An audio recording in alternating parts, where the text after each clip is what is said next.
He was a billionaire who never let anyone cross the walls of his life, a man feared in business and envied in Chicago's elite circles. Yet on one stormy Christmas Eve, a young housekeeper dared to break the silence with a question that stopped him cold, and against every instinct he followed her into a world he had never known.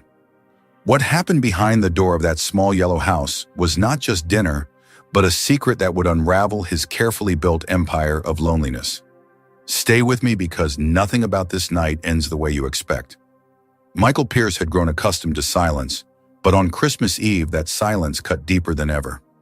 His mansion in Chicago's Gold Coast stood like a fortress above the city lights, its polished marble floors, echoing with nothing but his own footsteps. Year after year, the same ritual employees leaving early for family gatherings, his business partner Mark Reynolds calling with an invitation, he would politely decline, and finally a glass of expensive scotch to keep him company until midnight struck.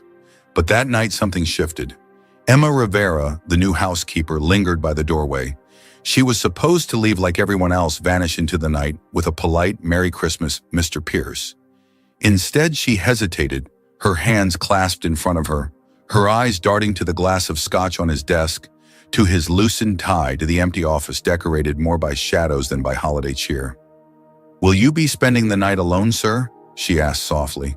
Her voice carried both fear of overstepping and a tenderness that startled him.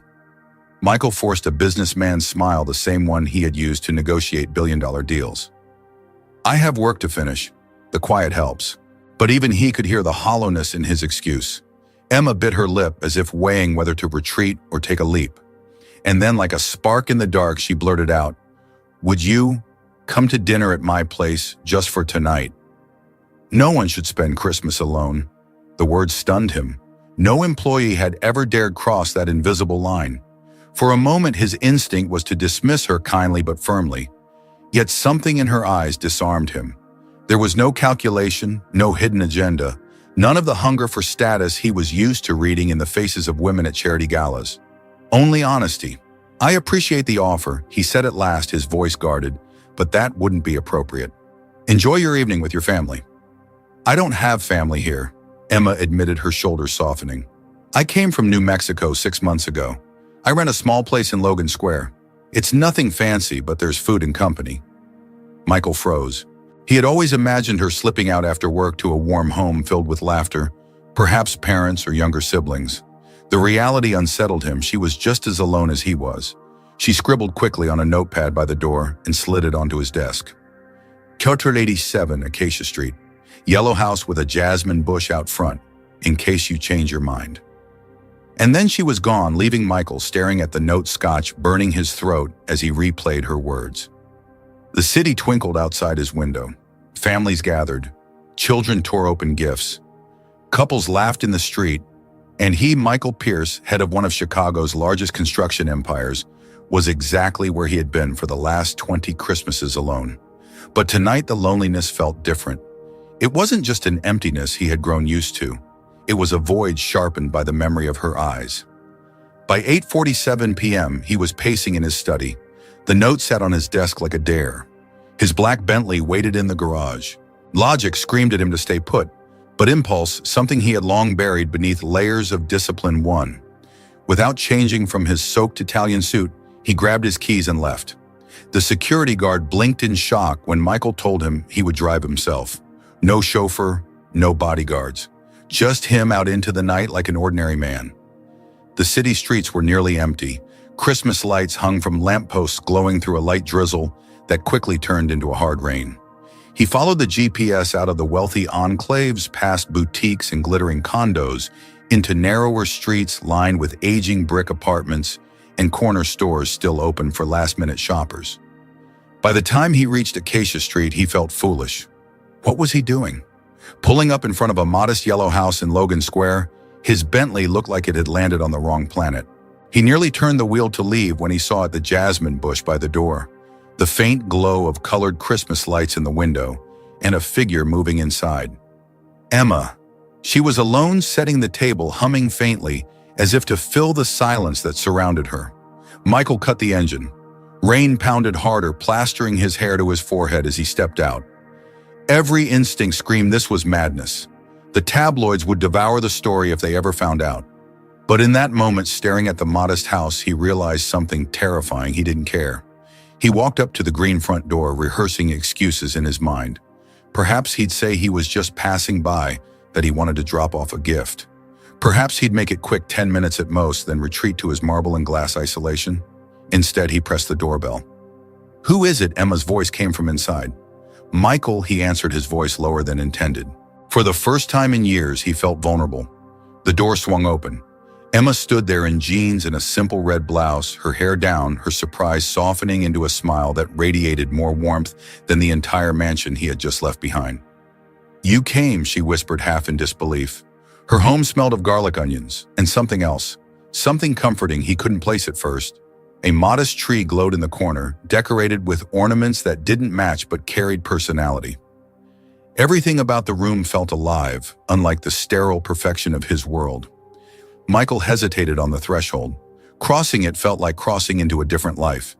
But as rain dripped from his suit and she pressed a towel into his hands with casual kindness, he stepped inside. And in that small yellow house on a quiet Chicago street, Michael Pierce's carefully constructed life began to crack. He didn't know it yet, but nothing would ever be the same.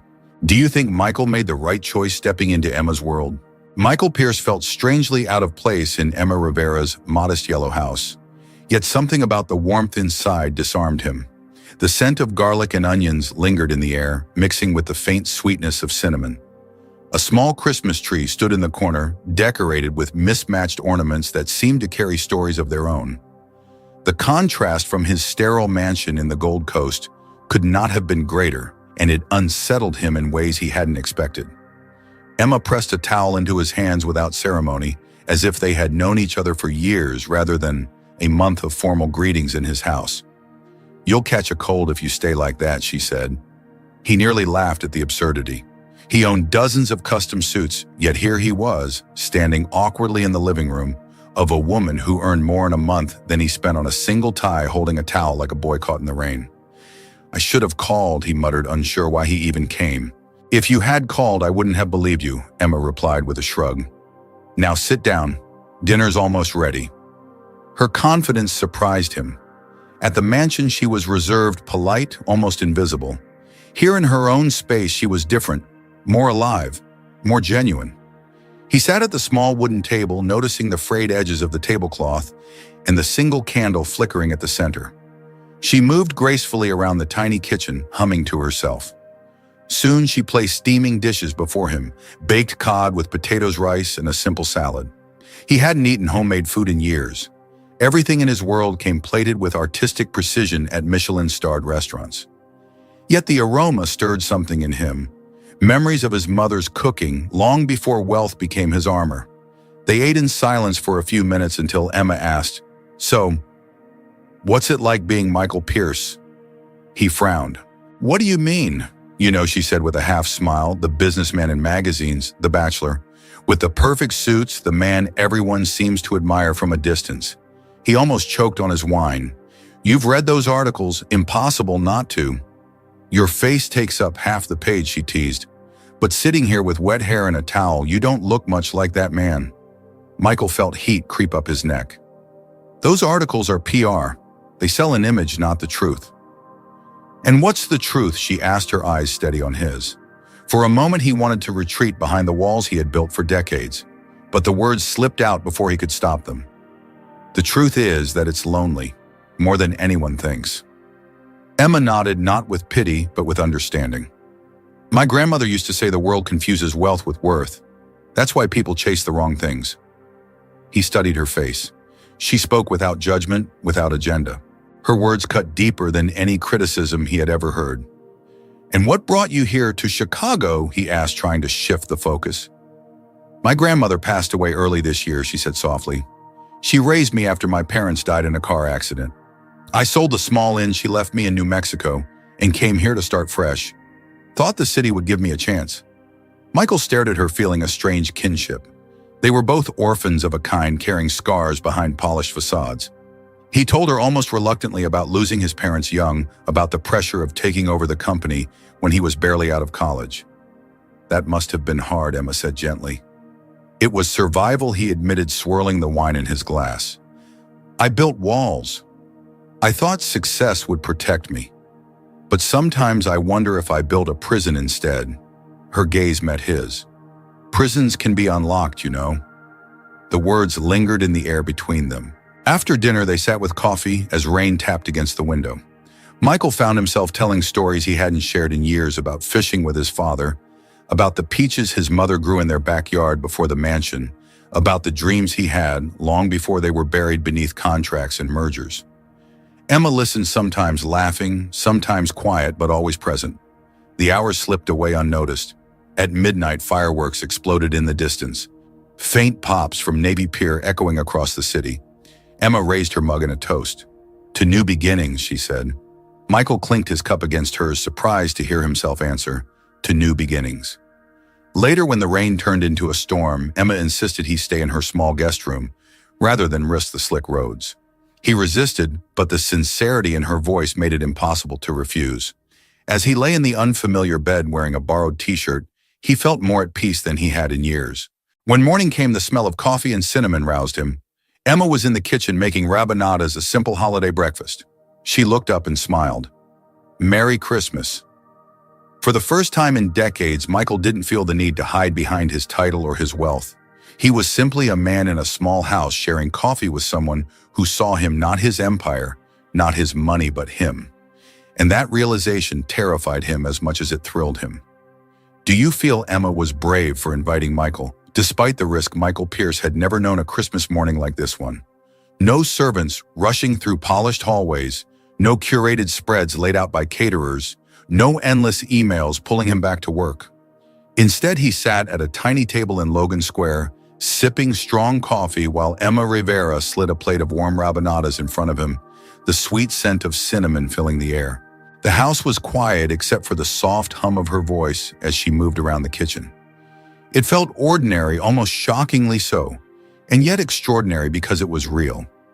He caught himself staring at her, at the ease in her movements, the way her hair slipped loose from its knot, and something stirred inside him that he hadn't let himself feel in years. But with the feeling came fear. Fear of what this meant, fear of the walls crumbling too quickly. He told himself this was temporary, a holiday detour before he returned to his fortress in the Gold Coast.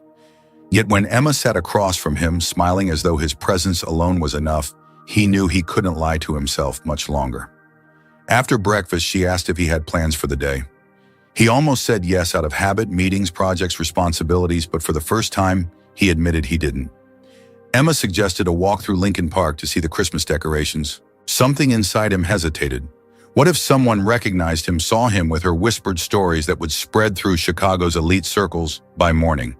But another part of him, stronger than the fear, wanted to see her world beyond these walls. So they went. Lincoln Park was alive with families strolling, children tugging new bikes, and skates couples sharing hot chocolate on benches. Michael felt awkward at first, out of place in his casual jeans and jacket, but Emma walked beside him with such ease that the tension began to fade.